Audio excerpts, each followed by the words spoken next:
my dear students, my well-wishers, my viewers. Once again, this is Vakasa, Dr. Ranjan Sela. I welcome you all in my classroom, in your channel, RKS Academic Zone.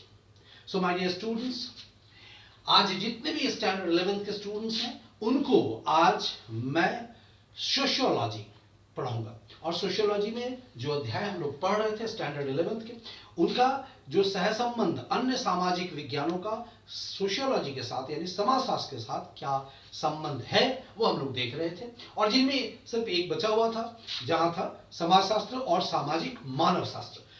तो चलिए सबसे पहले हम लोग उसको देखते हैं और पढ़ लेते हैं, फिर बाद में बात करते हैं। चलिए आइए।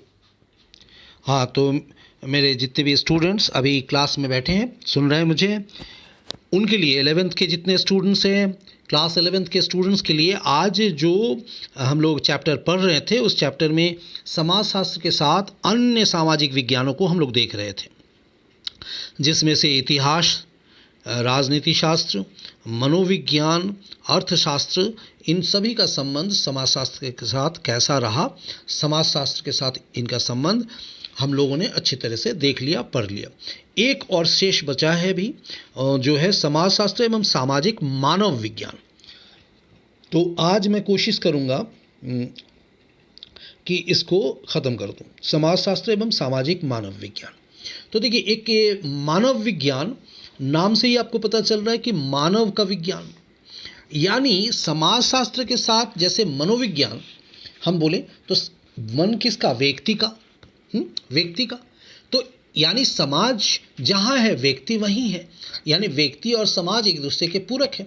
तो उस नाते अगर हम लोग इस बात को ध्यान में रखें कि समाजशास्त्र और मनोविज्ञान का सहसंबंध जो है एक विशेष रूप से मतलब देखा जाता है खास तौर से, ठीक उसी प्रकार से समाजशास्त्र एवं सामाजिक मानव विज्ञान का संबंध भी उसी तरीके से आता है, क्योंकि मानव की जो संरचना है, मानव की जो बनावट जो है, मानव किस तरीके से डेवलप किया, पहले मानव का ढांचा किस तरह का था, शरीर की बनावट किस तरह की थी, हाथों की लंबाई, पैर कितने लंबे थे, या हमारे माथे का जो स्कल मतलब जिसको कहते खोपड़ी वो किस तरह का था, सारा आकृति और हमारा सांस्कृतिक विकास हो या शारीरिक संरचनाओं का विकास हो, किस तरीके से हम लोग आगे बढ़ें, ये सारी चीज़ हम लोग सामाजिक मानव विज्ञान के अंतर्गत देखते हैं।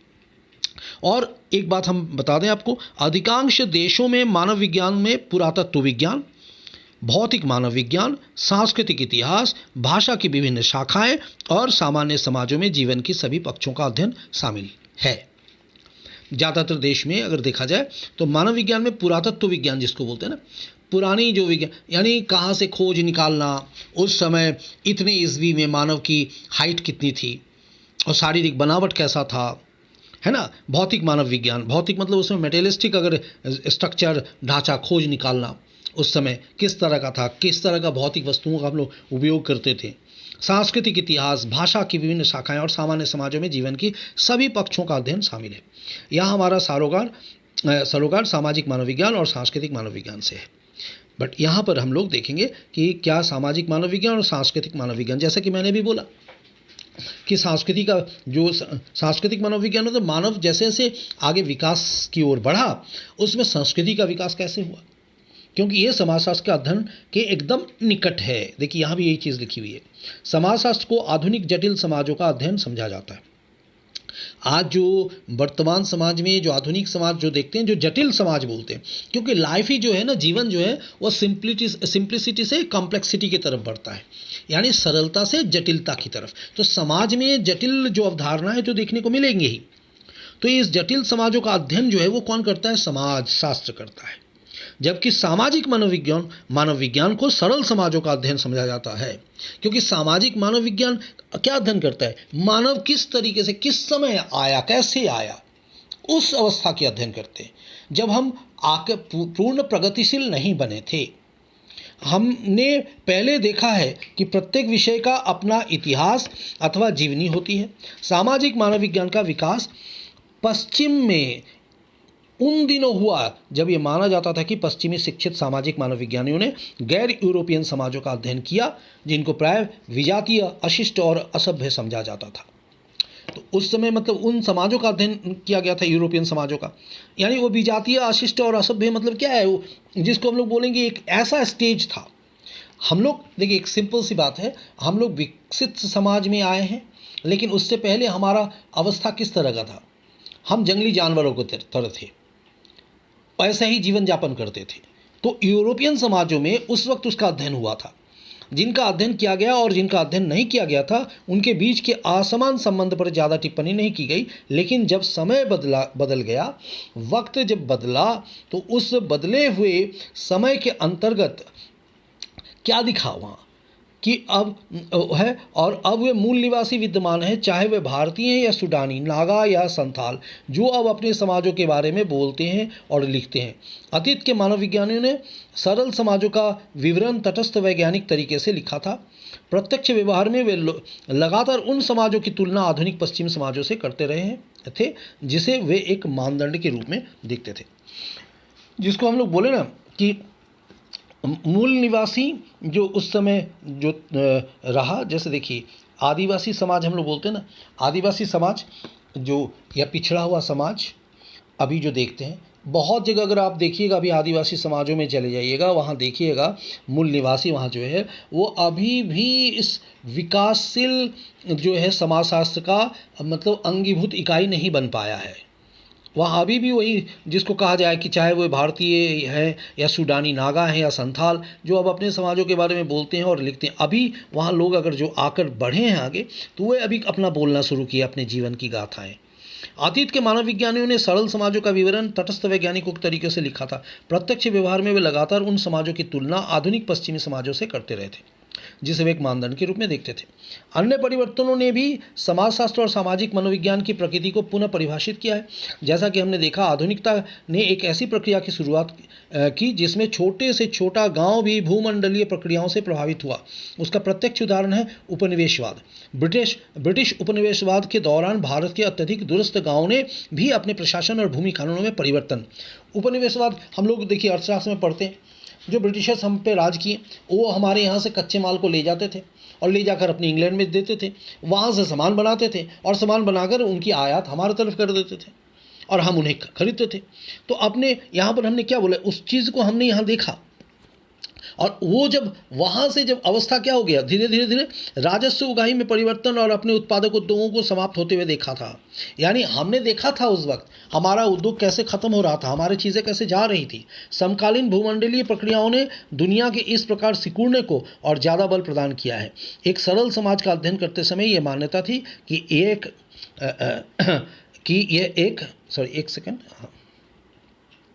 ये एक सीमित समाज था। हम जानते हैं कि आज ऐसा नहीं है। उस वक्त वो एक समाज सीमित समाज था, लेकिन आज इस तरह का समाज सीमित समाज नहीं है। सामाजिक मानव विज्ञान द्वारा सरल और निरक्षर समाजों पर किए गए परंपरागत अध्ययन का प्रभाव मानव विज्ञान की विषय वस्तु और विषय सामग्री पर पड़ा।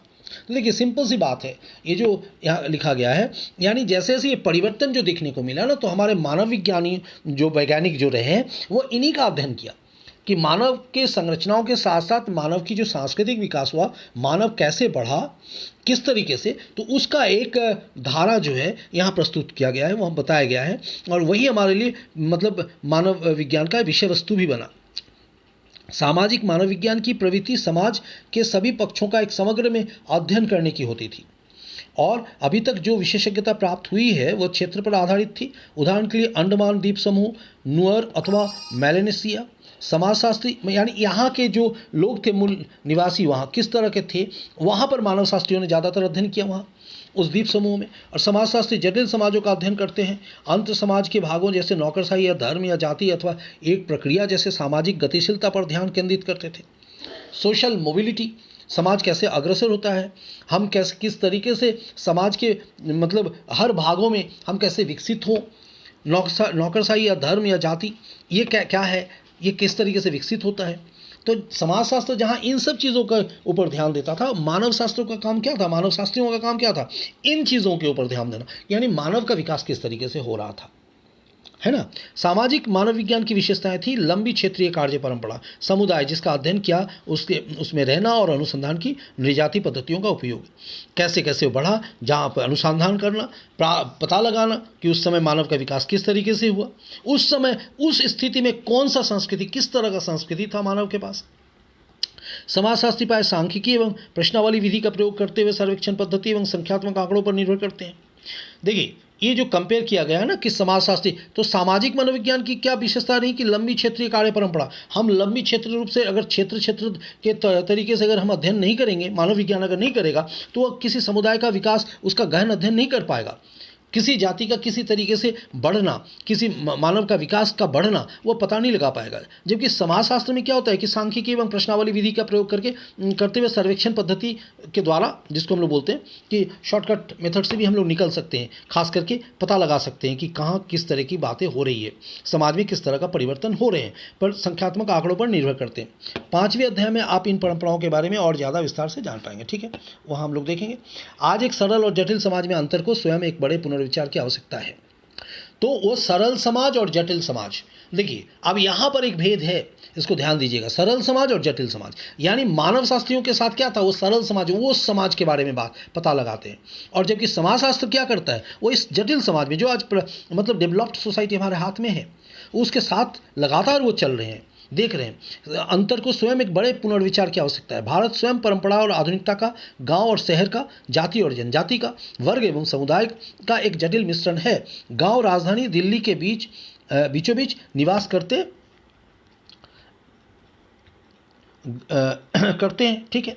कॉल सेंटर देश के विभिन्न कस्बे से यूरोपीय और अमेरिकी ग्राहकों की सेवा करते हैं। देखिए ये सब बातें इसमें जो लिखा गया है, खैर ये सब आंसर में आप लोग नहीं लिखिएगा। मेन चीज़ क्या हो गया कि कॉल सेंटर से ये सारे मतलब हमारा रहन सहन, हमारा विधि विधान किस तरीके से परिवर्तन हो रहे हैं, हर चीज़ के बारे में ये समाजशास्त्र अध्ययन इसका करता है कि हम यहाँ बैठ के किस तरीके से कॉल सेंटर के द्वारा विभिन्न कस्बों से यूरोपीय और अमेरिकी ग्राहकों की सेवा कैसे करते हैं।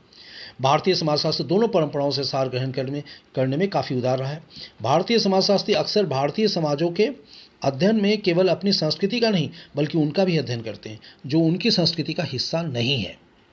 यह शहरी आधुनिक भारत के जटिल अंतर करने वाले समाजों के साथ साथ जनजातियों का भी एक समग्र रूप में अध्ययन कर सकता है। यानी भारतीय समाजशास्त्र मतलब समाजशास्त्री वो साथ साथ अपने इन चीज़ों के साथ साथ जनजातीय समाजों का भी एक समग्र रूप से अध्ययन कर सकता है। इस बात का डर बना रहता था कि सरल समाजों के खत्म होने से सामाजिक मनोविज्ञान अपनी विशिष्टता खो देगा और समाजशास्त्र में मिल जाएगा कि मानव विज्ञान जैसे देखिए अब वो स्तर तो चला गया, मानव का विकास किस तरीके से हुआ हमने पढ़ लिया, हमने जान लिया। देखिए उस समय ऐसे ऐसे मानवों का नाम होता था, जावा मानव, पिथेकैंथ्रोपस इरेक्टस, ये सब आप लोग आगे पढ़ेंगे अगर आप लोग मानव विज्ञान को, मानव शास्त्र को अलग से कभी मतलब चयनित अपना पाठ्य विषय बनाएंगे तब आप लोग देखेंगे। लेकिन यहाँ मूलतः आप लोग यही देखेंगे कि इसमें क्या है, इसमें मानव विज्ञान में इन सारे चीज़ों का अध्ययन किया जाता है। और एक हद तक हम लोग कहते हैं कि ये मानव विज्ञान क्या हो गया कि यहाँ पर जाके वो ख़त्म हो जाता है, उसकी जो ज़रूरतें जिसको कहा जाए। जैसे जैसे हम प्रगतिशील समाज में घुस गए तो समाजशास्त्र का क्षेत्र शुरू हो गया और यूँ कहा जा सकता था कि मानव विज्ञान शायद अपनी विशिष्टता खो दे। हालांकि दोनों विषयों में लाभदायक अंत परिवर्तन हुए हैं और आजकल पद्धतियों और तकनीकों के दोनों विषयों में लिया जाता है। राज्य और वैश्वीकरण के मानव विज्ञानी अध्ययन किए गए हैं जो कि सामाजिक मानव विज्ञान की परंपरागत विषय वस्तु से एकदम अलग है। दूसरी ओर समाजशास्त्र भी आधुनिक समाजों की जटिलताओं के अध्ययन के लिए संख्यात्मक एवं गुणात्मक तकनीकों समष्टि और व्यष्टि उपागमों का उपयोग करता है। हाँ, ये बिल्कुल ठीक है। परंपरागत जो है सामाजिक मनोविज्ञान की परंपरागत विषय वस्तु से एकदम अलग है। दूसरी समाजशास्त्र भी आधुनिक समाजों की जटिलताओं के अध्ययन के लिए, आधुनिक समाजों की जो जटिलताएं हैं, यहाँ तो ये बहुत तरह तरह की जटिलताएं हैं ना देखने को मिलती है, तो उसका अध्ययन करने के लिए समाजशास्त्री भी क्या करने लगे, आधुनिक समाजों की जटिलताओं के अध्ययन के लिए संख्यात्मक एवं गुणात्मक तकनीकों समष्टि और व्यष्टि उपगमों का उपयोग करता है। जैसा कि पहले कहा जा चुका है, हम इस पर चर्चा 5वें अध्याय पर भी जारी रखेंगे क्योंकि भारत में समाजशास्त्र और सामाजिक मनोविज्ञान में अति निकट का संबंध रहा है। तो देखिए ये जो बातें हमने डिस्कस किया यहाँ पर, इसकी मूल बातें मैं आप लोगों को बता दूं कि समाजशास्त्र, जैसे मैंने पहले भी कहा कि समाजशास्त्र के साथ मानव विज्ञान का जो क्या सहसंबंध है, तो उसके ऊपर मूल चीज़ आपको ये कहना है कि लोगों को ऐसा लगता है, ये देखिए एक विज्ञान ऐसा है कि जो सरल समाज हमारा रहा पहले का, प्रिमिटिव सोसाइटी जिसको हम लोग बोलते हैं, तो उसका अध्ययन किसने किया, कौन करता है, तो वो मानव शास्त्र करता है, सामाजिक मानव शास्त्र। क्योंकि मानव का विकास है ना, व्यक्ति जिसको लेकर समाज बना, तो समाज में उसका क्या अहमियत रहा, वो व्यक्ति किस तरीके से पहले कैसा था, कितना उसके हाइट था, देखने में कैसा रहता था वो, उसके हाथ पांव कैसे थे, तो इन समस्त आकार आचरणों का जो अध्ययन वो मानव शास्त्र करता है। और समाजशास्त्र क्या करता है, आधुनिक जिसको यहाँ तक परंपरागत रूप से वहाँ से चला जहाँ से मानव रहा, और आज भी जहाँ जटिल समाज भी है, जहाँ तरह तरह की समस्याएं हैं, उसके समाधान ढूंढे जाते हैं, और उन सबों का अध्ययन, चाहे वो व्यष्टि समष्टि किसी रूप में बढ़ा चढ़ा कर हो, माइक्रो मैक्रो यानी छोटा हो बड़ा हो, किसी तरीके की समस्या क्यों ना हो, उस हर चीज़ों का अध्ययन समाजशास्त्र सामाजिक मतलब रूप से क्षेत्र से करता है। ठीक है, तो इसलिए व्यक्ति और समाज चूंकि एक दूसरे के पूरक रहे हैं, इसलिए कहा जाता है कि सामाजिक मनोविज्ञान का समाजशास्त्र के साथ एक गहरा संबंध हमेशा से रहा है। ठीक है, तो आज के लिए इतना ही, ये इसको हम लोग यहाँ ख़त्म करते हैं। चलिए आइए फिर बात करते हैं आगे। चलिए, हमने देखा कि समाजशास्त्र के साथ मानव शास्त्र का क्या रिलेशंस है, यानी मानव विज्ञान का, सामाजिक मानव विज्ञान का क्या संबंध है। देखिए, जहां तक हमारा समाज जब बन रहा था, मानव का विकास हो रहा था, तो उस समय यह समाज एक सरल समाज था, जिसका अध्ययन उस समय सामाजिक मानव शास्त्र या मानव विज्ञान ने किया। और हम लोगों ने ऐसा मतलब जितने भी समाजशास्त्री हैं उनका ये सोचना था शायद ये मानव विज्ञान का आगे चलकर कोई अहमियत उतना नहीं रहेगा, लेकिन ग्रेजुअली इस मानव शास्त्र का जितना बोलबाला पहले था उतना ही बोलबाला आगे भी रहा, आगे भी चलता चला। ठीक उसी तरीके से जैसे जैसे समाज जटिल बनता गया, यानी जितने हम लोग सरलता से जटिलता की तरफ बढ़े, हमारा समाज बना था उस समय, जो हमारा आरंभिक समाज था, और अभी जो वर्तमान समाज है, यहाँ जितने भी हम लोग जटिलताएं देखते हैं, इन सभी का एक क्रमबद्ध अध्ययन जो है वो समाजशास्त्र करता है। यानी समाजशास्त्र उस जटिल समाज का अध्ययन करता है। तो इस तरीके से अगर हम बोले तो समाजशास्त्र और सामाजिक मनोविज्ञान का एक दूसरे के साथ बहुत ही गहरा संबंध है। ठीक है, तो आज के लिए इतना ही। फिर चलते चलते मैं आप लोगों को यही कहूंगा कि उसको आप लोग रीडिंग लगाएं, सब्जेक्ट्स को जितना रीडिंग लगाएंगे उतना ही आप उसको समझेंगे, उसके करीब जाएंगे, उसके ऊपर जितने भी शॉर्ट मतलब क्वेश्चन आंसर्स निकलते हैं उसको आप ढूंढिए, निकालिए और क्वेश्चन आंसर्स बनाइए, और जहां पर आपको प्रॉब्लम हो वो आप कमेंट बॉक्स में डालें, ताकि मैं उसे देखूं और आपके लिए उसका सॉल्यूशन ले आऊं। और चलते चलते फिर वही एक ही बात आपसे दोहराऊंगा कि जितना जल्दी हो आप लोग मेरे साथ असेंबल हो, ताकि मैं आप लोग के साथ लाइव आकर क्लास ले सकूं। ठीक है, तो चलिए, all the best, take care, thank you.